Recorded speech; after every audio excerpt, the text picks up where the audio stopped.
Ben DeHaemers with Steel Target Paint. I've got my good buddy here, Tyson Kilby. This is going to be my first video, and he was purposely my pick for the first guest to have on.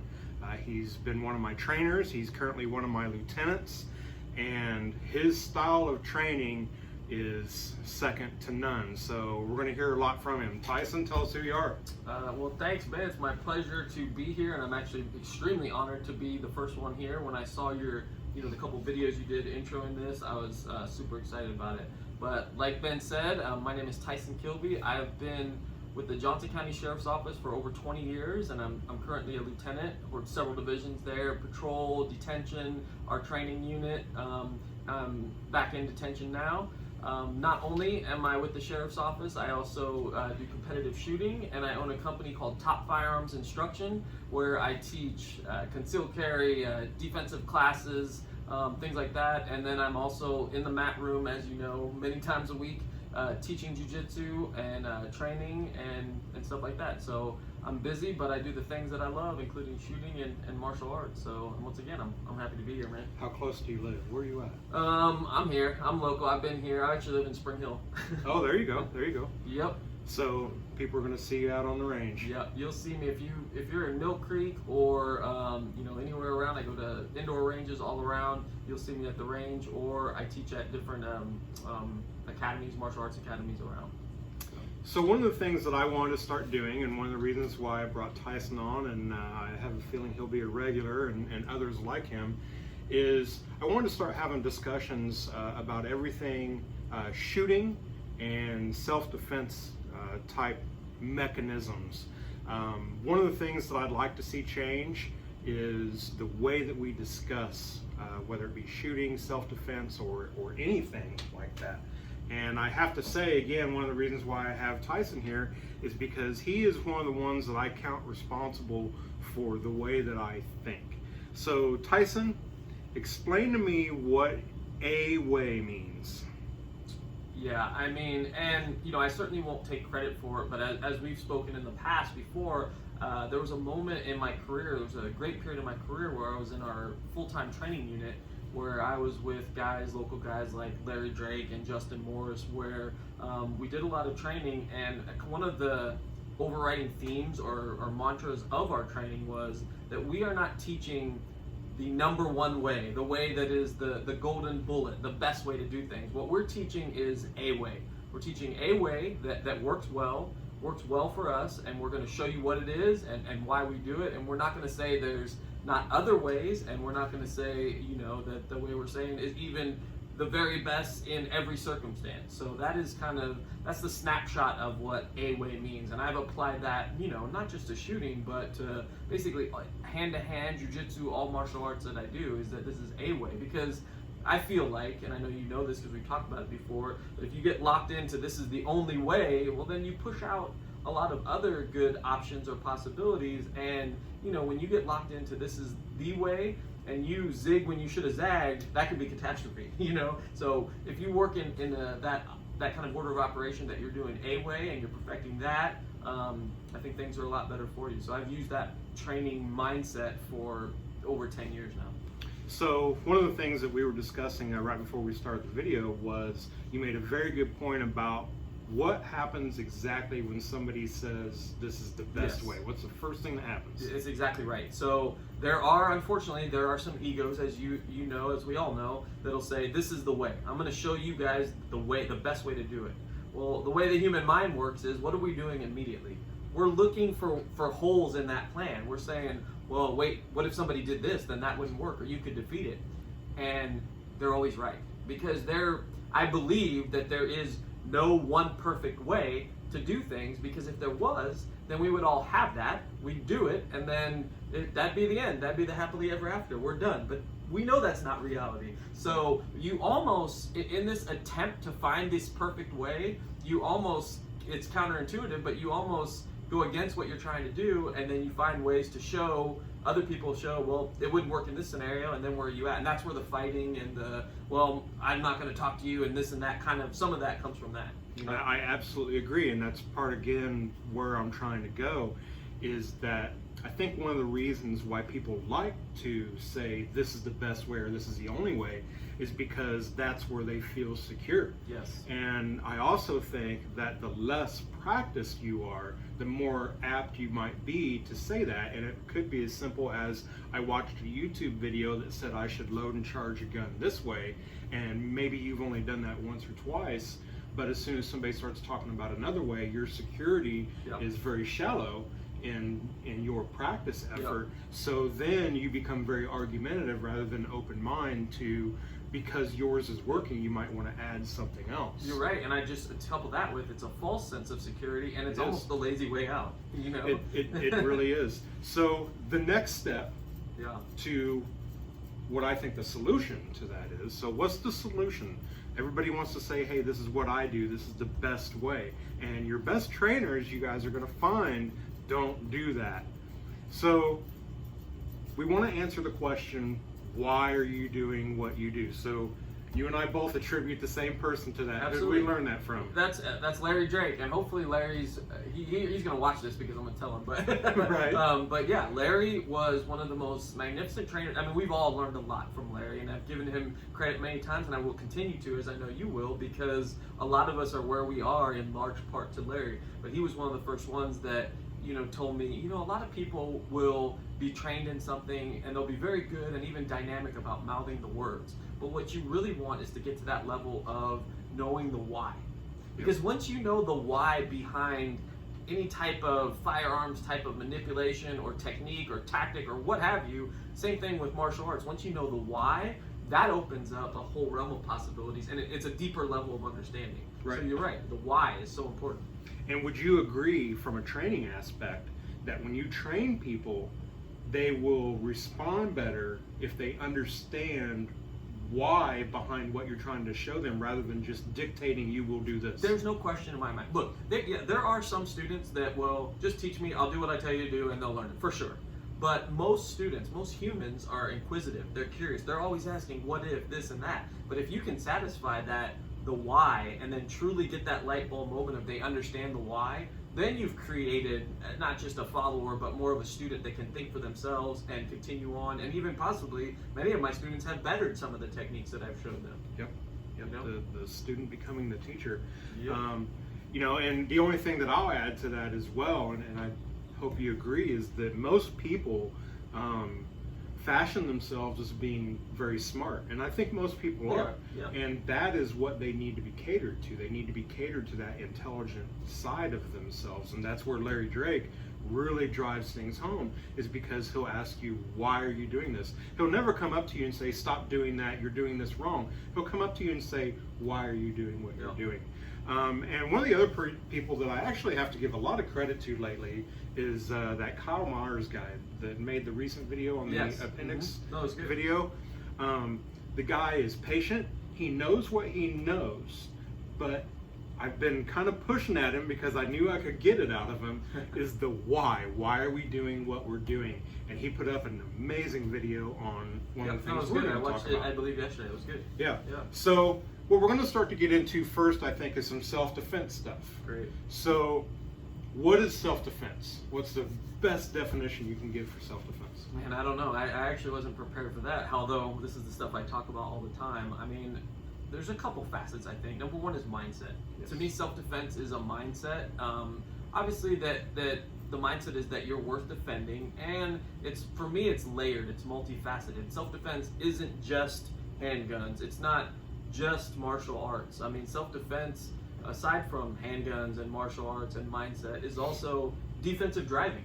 That's self-defense. So some of the overriding themes that transcend between, practice and developing skills, all of that in several arenas is also, to me, a healthy diet is part of self-defense.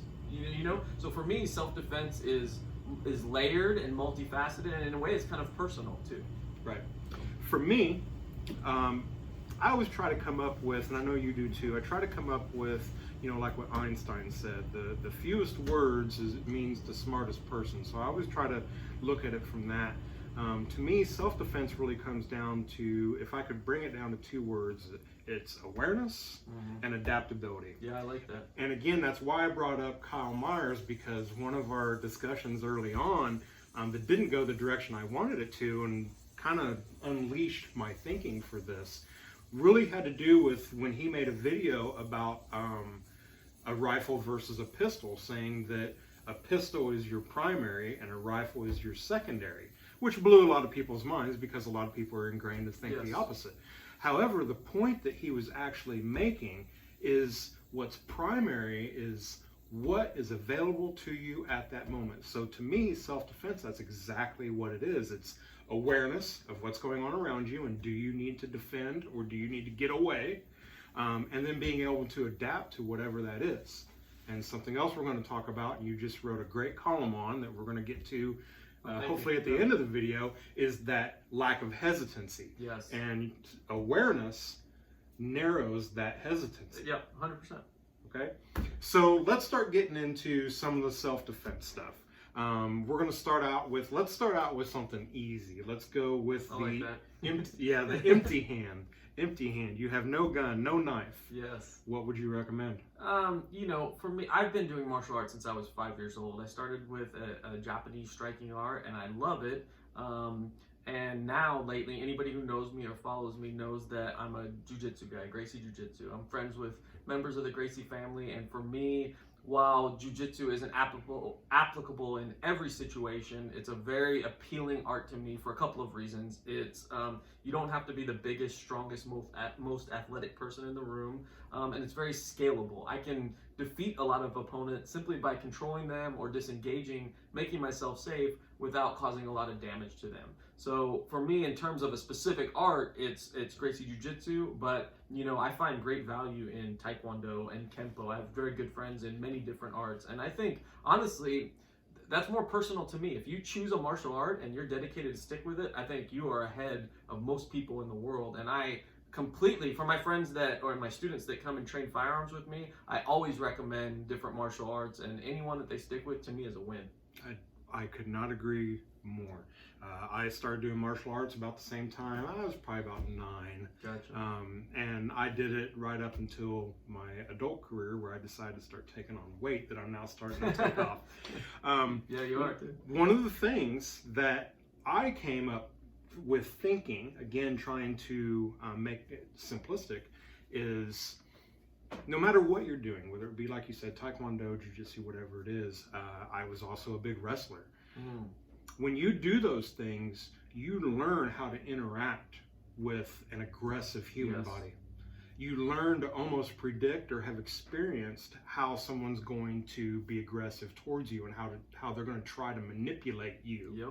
And then you also learn some of the fun things about what bends, what doesn't, what breaks, what doesn't, and in the end, how to not only defeat but also to escape. Yep. You know, so I think as long as you're involved in anything, no matter what it can be, as long as you're getting experience with the human body and how you interact with it.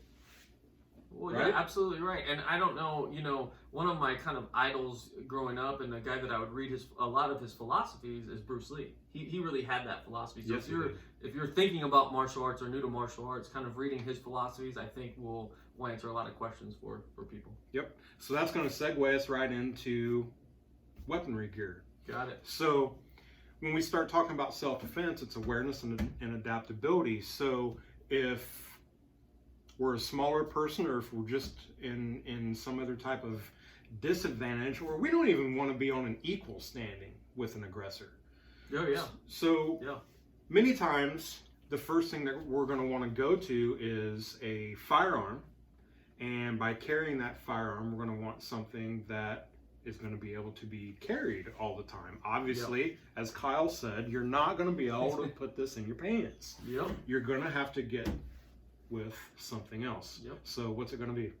Again, it is personal, but for me personally, I used to carry the Glock 26 for years. That was what I carried, strong side. Right now, for the past couple of years, I say about the last 2 years, my chosen everyday carry, concealed carry weapon is a Glock 43. And you want me to talk about the style now? Go right ahead. I'm an appendix carry guy, which I never, when I know many people probably watching this are like, what? I know there's strong opinions on that. And for a while I would never carry appendix carry, but for the last 2 years I've been Glock 43 appendix carry has been my choice for everyday carry. Yep, that's an amazing choice. Any choice is better than no choice, Well, right? yeah. And you know, and I tell this to people in concealed carry classes all the time. I'd rather carry the gun every day and never need it than ever be in that situation one time where I needed it and didn't have it. So, like you said, any choice is better than none. So, in terms of, and I don't know if you want me to get into this now, in terms of why I like appendix carry, do you want me to segue Go into right that? ahead. Absolutely. And again, it's a way, but I like the idea of my weapon being right here, accessible. I do like that idea. So that's part of it. It's accessible with both hands. It's comfortable for me, and I know a lot of people disagree with this. They say appendix carry isn't very comfortable for them, and that's their experience. For me, I actually have had great comfort with appendix carry. It has not been uncomfortable for me. Right. So sitting in vehicles, stuff like that, if you're traveling, having it on you is perfect for me. If I'm eating in a restaurant, it's just been a very good way for me to carry. And I had the same apprehensions that I think a lot of guys have when it comes to appendix carry at first. And I know I shared this with you prior, and I don't tell people this too often. Number one, it's none of their business, and two, it's just one of those things that it's kind of a personal thing. But when I first started, I carry with one in the chamber, okay?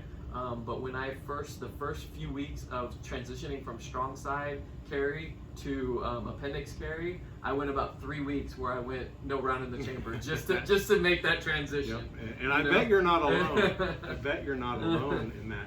So here's the conversation type that I want to have. And I purposely asked a question on Facebook about how you carry, and we'll get back to what to carry. But this is a very good example of the direction that I want to try to take conversations. So, name the 3 prominent carry positions. So you got appendix carry, you got strong side inside the waistband, and then you have rear waistband carry. The main ones that you see. Yep. And then obviously there's ankle carry, and then there's secondary, and then the shoulder holsters. Yep. So. And again, I like to mention Kyle Myers because he's been such a great conversationalist these last couple weeks, and really was what got me doing this right now.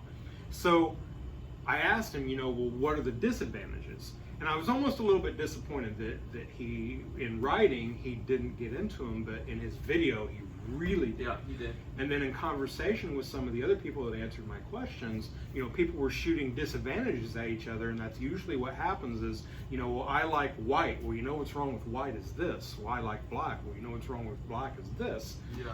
And they never take that extra step that's right there on the edge. So what I mean by that is I remember somebody saying no matter what it was, it's more difficult to draw in the vehicle if you're all seatbelt buckled in. Gotcha. So if that be the case, what's the solution? So one of the things I said was, if that is a disadvantage, consider having a second weapon more available to you in the vehicle as a solution. Well, now we have taken care of a disadvantage, right? So what would you consider a disadvantage of carrying appendix carry? Just a good question. I mean, everything has advantages and disadvantage.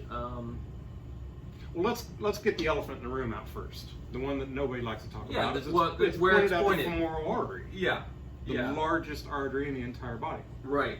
And so that is the biggest, I think you're absolutely right. That's the biggest complaint. There's no way, I'm not going to do this. How could I do that? And I mean, that's a legitimate complaint. Now, when I first made the transition, I was training with a very skilled shooter, FBI guy, and he showed me some of the techniques that he was using. And that's another thing about this. No matter, your grandmaster level, I've been training for a while, you can always learn from somebody. Right. So I just want you guys to know that that's one of my training philosophies too, is you can learn from everybody. And this guy was a very skilled guy, knowledgeable guy anyway. But what he showed me was a kind of a different stance with my draw and the way I carry appendix carry. And it's a really hip forward driven stance here. And I was changing the draw, and I noticed coming back to the holster and coming through, I was not muzzling my femoral in any way. And that was kind of an aggressive hip forward stance that I found applications in jiu-jitsu with as well. So it kind of goes along with what you're saying, is I took what is a disadvantage, I altered some of the way I drew with that and my stance,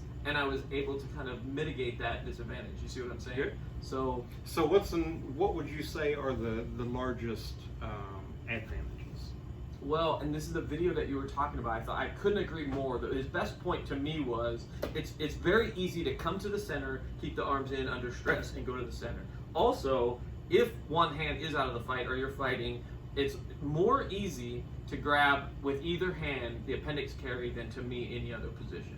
So those are two ones. It's centered, it's right here. I'm a ground guy too, so a lot of the ground he briefly touched on ground applications too. In a ground fight scenario or situation, I like having it right here, the hips and pelvis. So those are pretty big ones for me. From a weapon retention standpoint too, from the side, there's other avenues of approach that to me aren't as advantageous as if the weapon is right here. Because in terms of you taking my weapon away with it right here, this is I control this zone. Yep. So, those are kind of some I 110% agree.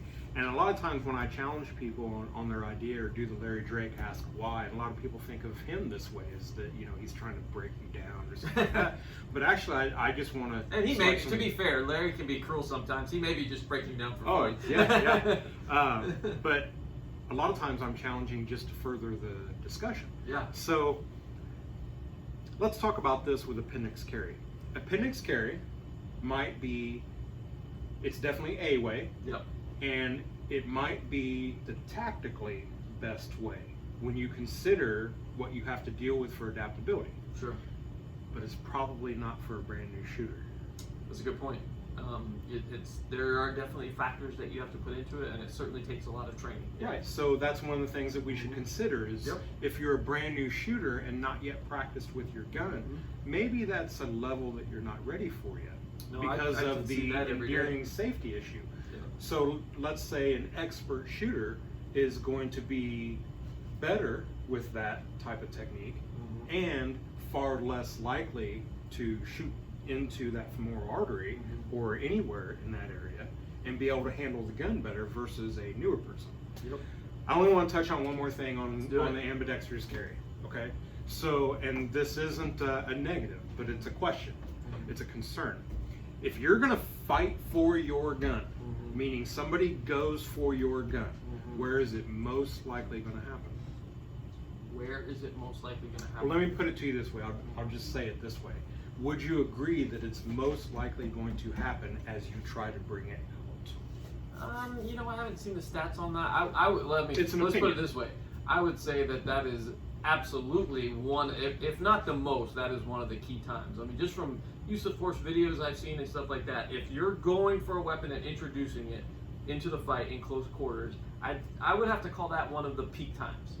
I guess I don't know the stats exactly on when is it gun fully out, is it them taking it from you because they visually see it. I don't know what the numbers are on that, but I can envision in the process of drawing it would be a key time for sure. Right. So my point of consideration for appendix carry, which I'm not against appendix carry, is that that's going to be a really rough spot to fight with that gun, especially if it's halfway out or most of the way out and we're fighting for it and it's still pointed in that direction. And that's just a consideration that I have for it. So we'll move on to some other things having to do with self-defense. So let's get into the basic. What type of belt should we be carrying? Well, as far as a belt goes, the things that can go wrong are it's just not secure enough. We talk about retention, the thing gets ripped off. So you gotta, for me, I like 511. I think it's a great belt, but it needs to be a secure. To me, that's one of the first things I look for is that the belt is a fairly secure belt. I like the 511 tactical belts that most people have seen, and that's all I use. So my biggest thing is durability when it comes to belts. If you're using a loose thin belt, there's some weapon retention or just some basically equipment functionality issues. Right. I've always kind of thought, and I think it was Larry Drake actually that said this to me the first time, was that you don't want your belt to be able to crush in any way. That gunfighter's belt over there is the same way. You can't crush it, so it's going to hold the weapon. So what type of holsters, what style of holsters do we got to deal with? Yeah, I mean, Kydex material is great. I mean, it's really good. Right now, I'm using my holster from Tier 1 Concealed. It's a little bit on the pricier end, but I love these holsters. It's Kydex, and like I said, appendix carry. There's a lot of good brands. I don't really have one particular brand that I use. When it comes to holsters, I look for functionality. It has some retention, and it covers the trigger guard. That's all I look for. I think that's probably all we need to look for, right? So the next question, and some people get wrapped around the axle about this, is extra mag or no? I'm yes.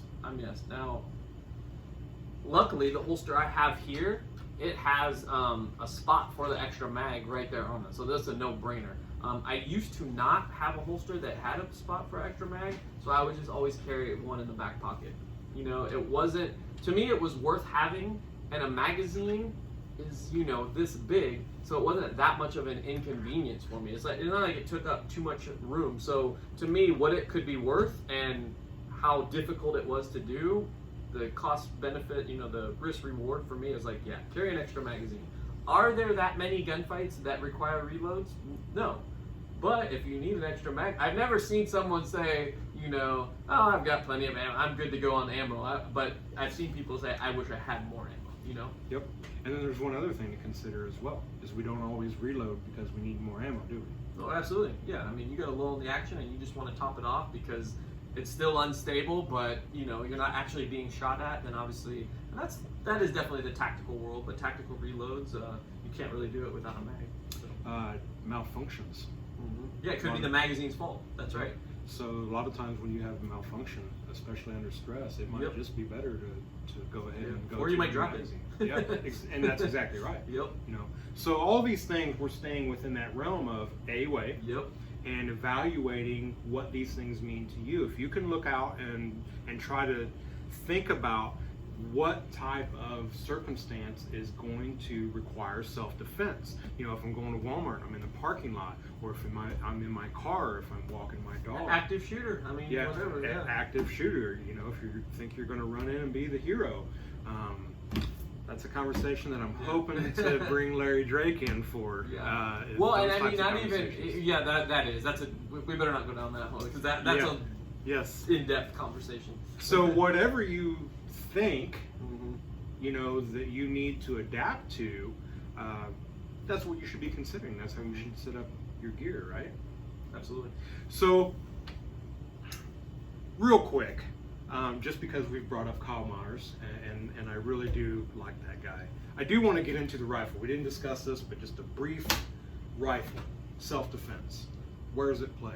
Where is it at? Well, I mean, for sure, home defense. Rifle is a wonderful weapon system. I mean, it's superior to the handgun in many ways. We know that, and so having one for home defense is amazing. That's a great aspect for it. And there's pistol caliber rifles that people train with, or pistol caliber rifles and vice versa that people train with. Great. So, yeah, I love it. So one of the things that I wanted to throw in here with our self-defense that occurred to me is, what's usually the caveat answer to what's the best home protection gun? Most everybody will say shotgun. Shotgun, yeah. 12-gauge shotgun. Yeah. So I wanted to briefly get into something actually Bill Regina said the other day, and I've known it for years and years and years and always argued it, is that a rifle is very difficult to maneuver inside a house, let alone inside a vehicle. You know, and that was the conversation I was trying to get to a little bit with Kyle, and we got way off course. But the rifle has its particular place, and it's a superior weapon as far as, you know, power. But for self-defense, it also helps in ammo capacity. Yeah. No, there's no doubt. So we've hit martial arts, being able to be empty-handed, and what to carry and how. How about this EDC, everyday carry conversation that's out there a lot? You see these people take these pictures and they've got stuff. Yeah, and it can be kind of comical. I mean, are you talking about, like, a lot of people carry not only their gun, but they also have their flashlight and their pocket knife and whatever else And their they carry with it. kit. And their shark repellent and their pepper spray and their taser and stuff like that. And it's a balance, right? I am not that much of a gadget guy, gear guy, and it's not that I haven't always been, but I've found that if I shave it down to bare essentials, that's more likely what I'm going to carry, and I'm good with that. That's my kind of overriding theme. But if you need something and you have it, that's cool. So yeah, I guess it's agree. another to each their own kind of thing. I make fun, but I want to stay with that A-way. If you think you need, your lockpick kit in your pocket with you all the time, then by all means have it, and I will rely on you to get through a door that we can't get into. And I make fun of one of my great buddies and training partners for a long time, old school guy Dave Wisenhunt, for being a hoarder and for having everything you could possibly imagine within one of his 19, 20 tactical pockets. But I'm not gonna lie that there's times I've been out in the range and I had my lunch and I had no silverware, and here he is with a spork, So there is something to be said. It's not my style, but I respect it. Right. So that A-way thing, you've decided what you want to do, and other people decide what they want to do. So last thing on all this, we've hit the guns, we've hit the belts, we've hit the holsters, we've hit A-way. Do you got to know how to use it? Yeah, and I even think I wrote about that a little bit in the book, but yeah, I would take training and persistence over just about any gear. That's something obviously I learned from Larry, but that's also just something I know from experience training. Yes, training and practicing is vital. Yes. Yes. And too many people do fall into that trap of they want to buy good shooting or they want to buy everything they need in lieu of practice, and that does not work. Yeah, no. The trainings, you can't buy experience. Yeah. Dry fire. Yes, love it. What Number is it? one, what is it? It is practicing. Number one is this: is making sure no live ammunition is anywhere near you, and then it is taking your gun, taking your weapon system, and handling it, manipulating it, drawing it, reloading. It's amazing how much you can do with your weapon system without actually firing it live. Dry fire there's a few, wouldn't you agree, there's a few like golden secrets to shooting and proficiency, and dry firing is still in the top 5 of all time? I would absolutely agree. Yeah. I would absolutely agree that it is one of the best ways to get better at anything you want to get better at. Yep. It's, for martial arts guys, it's the practice without an actual sparring partner. For any other skill, it's just doing those repetitions that can help you develop, subconscious reflexes to become really good, and it translates very well to the range. I got a chance to train with Bob Vogel 4 or 5 years ago, and he said for him it was like a 40-to-1 every round on the range, 40 draws, 40 reps in a dry fire setting to 1 round on the range. Yep, and we know of another instance where dry fire was absolutely measurable. The first year we went to dry fire in our yearly core training. Yes. What happened the next year? I mean, and I feel like, and Larry deserves all the credit in the world for this. He does. Because Yes, he does. Larry Drake has been coming up in this theme over and over again, but this was brilliant what he did, and it's almost undisputable because when he was a major part of designing that dry fire class, but basically we had a yearly qualification, and every year, I don't know, 12 to 15 or so people in the agency, in an agency, we don't need to dime out who it is, everyone knows, but wouldn't pass it on the first time. But when that dry fire session, that 2-hour dry fire session was added in, the very next year, the same qualification, so standards didn't change, it was 100% pass rate. So you couldn't blame it on, well, it was an easier qualification, Right. It was something different. There was one factor that changed, and it was an addition of dry fire, and then it was 100% pass rate. That's phenomenal. That's telling. That's phenomenal, and that's a powerful testament. And I've talked about that to many people in the past. That's a powerful testament to what dry firing can do, and it's almost indisputable. I mean, Yes. you have the result. I'm a results guy, and results speak for themselves. They really do.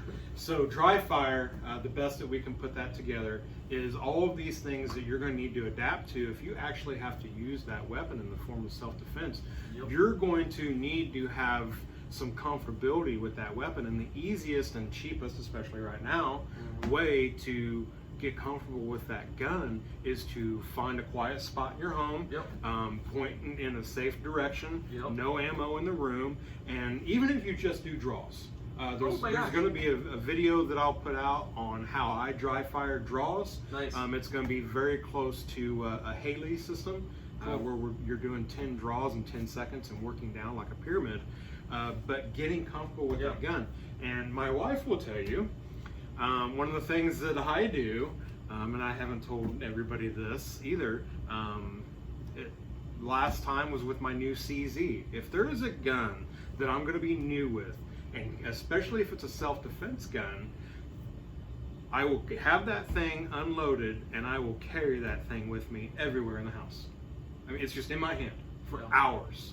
Watching TV is just in my hand. No, some of my good firearms instructors and mentors said the same thing. Just sitting there watching TV, doing reloads. You're still using the 4 rules of firearm safety. You're always pointing in the safe direction. Your finger's off the trigger. But yeah, you're just getting that familiarity and practicing with it. That's a good way to do it. Because I think a way that's not as efficient is to try and dry fire for 2 or 3 hours at a time. You know what I'm saying? I think fatigue will set in. You may even get sloppy with tactics. So when I dry fire, it's in quick spurts. But I also really subscribe to that method too, of just take that weapon with you and sneak in a few draws during a commercial or what have you, and just gain that familiarity with that weapon. You know, we can make fun of Justin Morris here. Right here. I'll make fun of Justin anytime. Justin Morris is known for doing it everywhere. But I'll admit I do the same thing. I honestly do. So, and it works. I mean, look what Justin does. You know, look what you do. I mean, it works. So, I think we've hit our self-defense, at least what we want to for right now. Let's move real quick into, what do you do for competition? Do you do competition? Yep, I love the Steel Challenge that you guys run at Mill Creek. It's awesome. Steel Challenge is one of my favorite ones. I try to hit that once a month. I've been doing that at production. For me, it's very important to shoot production, just standard duty style Glocks. I do production, and now I've been doing some rim fire. That's great. And then really, the other one I do is I like the GSSF, the Glock Indoor Shooting Sports. I've been shooting in those leagues throughout the year. Those are very fun, and then obviously I like some action pistol. I'm a match director for the Brandon Collins Memorial Shoot, which is kind of an action pistol, but it's steel targets, and you know that's coming up in a few weeks. I can't wait. Steel target or Steel Challenge is my thing. Of course. Right now. Do you know who introduced me to Steel Challenge? I don't. Was it Larry? No. Larry was the one that taught me the things I needed tricks to of the know. trade kind of thing. Yeah. So I'm going to remind you. You may not know this story or even remember. You had just gotten out of training, and I was in core training, and you came in from patrol. You were on patrol, and just shot a couple rounds with us just to stay practice. That's this guy's commitment. And I remember, still to this day, I remember you were at the back table and I was on the group that wasn't shooting, and I asked you, hey, are you shooting the pistol match coming up? And you said, no, I'm not going to be able to make that, but I am going to go to this new thing that Mill Creek's doing, this Steel Challenge thing. Have you heard of it? And I said, no. Yeah, man, you ought to check it out. And off you went to patrol. So Tyson Kilby is actually the one. I created this amazing monster. That's well, that's amazing. I don't know, but yeah, that's the first I've heard of it. Because I still remember going, I've never heard of that. What is this? So I was in patrol in 2014, 2015. Does that sound about right? Yeah, 15. 15. Okay, got it. Yeah. Man, I never knew what you would go from there. What would happen from there is pretty freaking amazing. And I go out there, and I think it was actually the second time I was out there. Larry Drake, shows up, and I've got him over my shoulder the entire time, and I still do what he tells me. That's going to be another. How many people would pay for a lot of good money to have that, though? Yeah, yeah, and to have him as interested as he was that day. Yeah, I mean, he was like that's belted awesome. in. So that's what you do for competition. Yep. So let's get into one of my favorite things about you, and it's one of my favorite things about you because I love it too. You like to write. Yes, I do. So tell us about that. Okay, well, you know what it started from is I've had these conversations, kind of like we're having now, with people I admire, respect, training partners, students, whatever. I talk about guns, talk about firearms, talk about self-defense, any and everything. And so I'd be all amped up because this stuff excites me. And so at night, it would be hard for me to calm down. So I was staying up till 12 or 1. I figured, you know what? Why don't I just start writing about it? So I started kind of writing that together, and I put together my first book in 2018. But I've been writing it for like 3 years, at night. Put it together and published that, Fundamental Handgun Mastery, and it kind of went through and it's a lot of great the book. stuff. Thank you Great very much. And so I like doing that, and then shortly after that, I was like, man, this is kind of cool. Obviously I'm busy, teaching and training and stuff like that. So I also kind of supplemented that with shorter like articles. I put a proposal to Police One, and I didn't really expect to hear anything back, but the lead editor, she sent it back and said this is good content, and it just kind of steamrolled from there. Now I have a column, use of force from all angles. So I write a column for Police One. I've been kind of approached by some other magazines that I'm thinking about, but I've also written for Brazilian Jiu-Jitsu, Eastern Europe, and American Shooting Journal, a few others. So I enjoy that in kind of my at night kind of relaxed time to talk about all the stuff that I do. And then this year, as crazy as it's been, at the beginning of this year, I released part 2 of Fundamental Handgun Mastery, which is Personal Defense Mastery. So I've written 2 books and several magazine articles, and I love doing it. And I have to tell you, one of the best things about both your book, especially that first book, but even the articles that you've written, that first book, you know how to walk that line of speaking to a brand new person and an expert at the exact same time without assuming either way. You don't come down on or belittle a newer person, and you also don't put off an expert, so to speak, by doing this is the best thing, like we already discussed. That book is a way. Thank you so much for that feedback, and I will give credit, definitely a lot of credit where credit is due on that one. A lot of that, and there's a lot of mentors I have that have helped me get to this point, but Hoist Gracie himself is one of those guys that I learned that from, because here is Hoist Gracie, a guy who's at the pinnacle of the art, one of the founding members. He grew up in Gracie Jiu-Jitsu, and I've been present at a lot of his seminars, and he can teach a class to someone who just started Jiu-Jitsu that day, or 14 black belts in the room, and he can teach it to where everybody takes a few steps up the ladder that day. And that to me was so inspiring, that it's like, man, normally you have the advanced class, the beginner class, or this class specifically for that person, and there's nothing wrong with that, keeping at the same level of knowledge. But to have that ability to be able to talk to that varying of a group, make it understandable, and make it to where the grandmaster can get a few tips, like, oh, I like the way you said that. That makes me think another way. And then the beginner can say, oh, I learned a little bit more about that. That's like my ultimate. That's the ultimate compliment that you give me, because that's what you're trying for. That's not easy to do. But it's awesome. A great man. Yeah. And you know what? The first thing that I always get asked about him, how do you say his first name? Is it Royce? Royce? Yep. Or is it Royce? Yep. So that guy also comes out and shoots with us. Yep. Yeah, He he's comes out and awesome. He shoots loves Steel shooting. Challenge. He'd just as soon be on the range than on the mat. And I have to say, the little bit that I've been around him, Yeah. and I see where you get it, because the first time I met him was at a Steel Challenge match. Yep. And he treated me like I was the guy that day.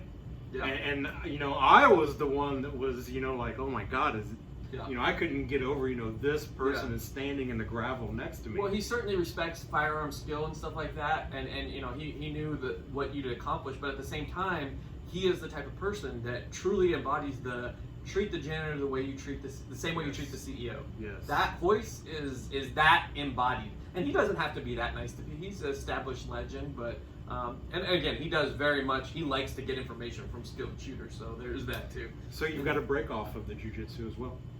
What's that? The empowered women. Yes. Oh, women empowered. Thank you for letting me talk about that. For those that are, interested at all in this, or maybe you want to get your wife, girlfriend, or we had a guy, actually a school principal this year, who got with me and one of my fellow instructors and good friend, Elizabeth, and we trained with her before going off to college, and we had her go for her pink belt. But the Women Empowered boot camp is what we're doing. We do 8-week boot camps. It went so awesome. We just finished one, and we're doing another one October 4th to November 22nd, an 8-week boot camp where you don't just practice once, because you and I both know that practicing something once is like a commercial. To develop skill, you need to do it consistently. So we're doing an 8-week boot camp where you get a chance to maybe develop your skills in a more consistent practice type setting. So if anybody is interested in that, it's on all my websites, or reach out to me directly. I'm all over social media. You'll be able to find me. But yeah, the Women Empowered programs, they're just an absolute blast.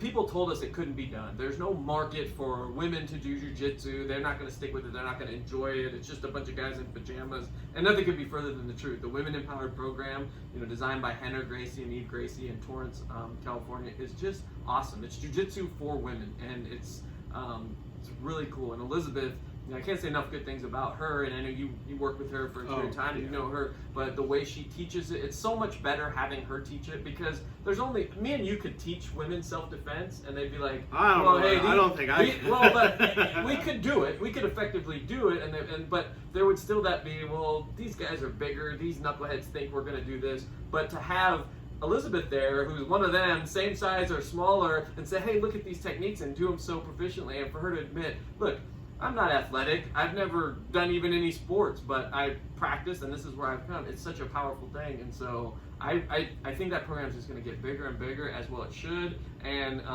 going back to that principal whose daughter was going off to college, he sent me a long thank you saying, look, as a dad, having my girl go off to college, have her practice these techniques and gain that confidence and empowerment has been awesome. And some of the stories we've heard about the attacks on women and some of the confidence issues and things that they've helped overcome through training in martial arts has been incredible. So I can't even say, I could talk, I don't want to keep going on and on, but it's an awesome program. Yeah, it's an amazing program. So you also organize some shoots. Yep. Some matches. Yep. Saturday, September 19th, the 5th annual Brandon Collins Memorial Shoot. Brandon Collins was a deputy, killed in line of duty on September 11, 2016, and some of his good friends got together with me, and it was kind of a spur of the moment. Let's put together a little competition on a camp out weekend, and it's morphed into a very popular shoot that has had amazing sponsors and support from not just the law enforcement and gun community, but just people in the community. It's raised money for fallen officers, for people that have battled serious illnesses and stuff like that, and the support we've had has been it's been inspiring, but it's been second to none, and we're going to do it again this year. It's a friendly shoot. Somebody like you can push yourself and go out there and show people how to get some great times, but also new shooters can come to this and have a fun time as well. So Saturday, September 19th, we'd love to have you, and the gear bags this year are awesome. Yeah, they really are. Yep. No, that's dedicated to somebody else. That is to the Mosher family, and many of them will be out there, and then we got some cool surprises with that too. We're really excited about it. Yeah, So and Mike was awesome. He was just a very cool, fun, friendly guy. President of the FOP, just did so many cool things, and then was a huge supporter of the shoot. Every single year, he sponsored people to go. He helped me with collecting sponsors and just anything I really needed. And so I can't say enough good things about Mike, because just an incredible dude. Yeah, and those things that you put on, they really are. They're open to those newer shooter yes, type for sure. The Johnson County Sheriff's Shoot is the same way, yep. And that gets such a response. Mm-hmm. And I wanted everybody to know that the people that like to go out and do that Johnson County Sheriff's Shoot, because it is low key. A lot of people say this is the only match that I shoot all year, and that's great. Yes. But I tell you what, that Brandon Collins is right there along that same line. It's that same welcoming, nothing overly difficult. Mm-hmm. And one of the things that I learned last year, to the detriment, and I hope to be able to make up with somebody at some point in time in life. I think you know what I'm talking about. Yeah. I went there with my match mentality mindset, and you guys are just more laid back. Yeah, and for sure. And I learned a lot from that. Good. I mean, I learned a lot from that. Yeah. And you I'll also never shot a smoking time, if I remember right. Well, we're not going to talk about that. What I remember is Larry Drake standing behind right after I make an ass out of myself, basically, with his hands on his hips and said, "Just shoot." Yeah. Because I'm getting all caught up in what should be and how things. Yep. But the reality of it is, it's just so laid back. Come out and shoot that thing. Yes.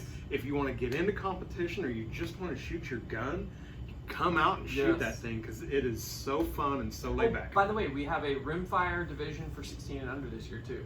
So, and I know you know some incredible rimfire I knew you were shooters. talking about that. So that's going down too. So you know. You sure it's not 45 on that? Yeah, no, I actually pushed for that. I was one of the ones who said let's just allow rimfire, but we weren't sure if, because there are so many incredible rimfire shooters around, we weren't sure. This year's been it's going to be well attended, but the prizes are going to be amazing and the gear bags as well. We weren't sure if we could handle it yet, so we're going to see how this 16 and under rimfire division goes. Hopefully, we get a good turnout for that, and then I see that coming in the future too, which. Yeah, that'll be fun. And I think you'll get a lot of the parents too that shoot rimfire. Yeah, for sure. They'll shoot the same gun. Yeah, if their teen is going to do it, they might just go and shoot with them and make it a family affair, Exactly. which we love. So, my direction that I'm trying to go, and this is why again I brought Tyson on, is I want to change that conversation. I want to talk about the whats, and I want to talk about the whys, and I want to start for all of us, including myself. I'm here to learn, and I know Tyson's here to learn, and I'm here to learn from him, and vice versa. Experience is what teaches you. I want to be able to start to have prosperous conversations about something. Hey, I like this, SIG 328, whatever it might be. Oh, that thing has this problem and that problem and that problem. Well, listen, let's start to have good conversations. If there's a disadvantage to something, let's absolutely point it out and say, hey, this is how you would overcome it. One of the things I'm going to do is product reviews, and I'm going to be very honest. I'm not going to be the guy that wears a shirt and because I wear the shirt says, hey, this product is amazing, there's nothing wrong with it. I'm going to be that guy that might get a phone call and says, hey, would expect nothing less. So that's really what I want to do, and I think Tyson's going to be a familiar face if I can continue to twist his arm in it. And if things go my way, the next time that you see Tyson, I think we're going to do some on the ground stuff. Oh, I don't the think arm has I'm been gonna, twisted. I don't think I'm going to play with you. I think we're going to need a special guest for this. But if you guys want to stay tuned, I think one of the things I have in mind for Mr. Kilby here is to get into how the Gracies are incorporating firearms into some of their techniques. And I have to tell you, there was 1 year that you guys incorporated some of that stuff into our core training. And I got to tell you, that was some stuff that really, really blew my mind. Nice. About how to incorporate a firearm into basically a wrestling match. Yep. So I think that's where we'll see Tyson next, dude. We may have to pull Justin out for that too. We'll see if he'll show up. I love it. Love having you. No, Love great. having you here. It's great. I plan to be a familiar face. Awesome. Let's do it. All right. So I'm wondering how long that was. I bet.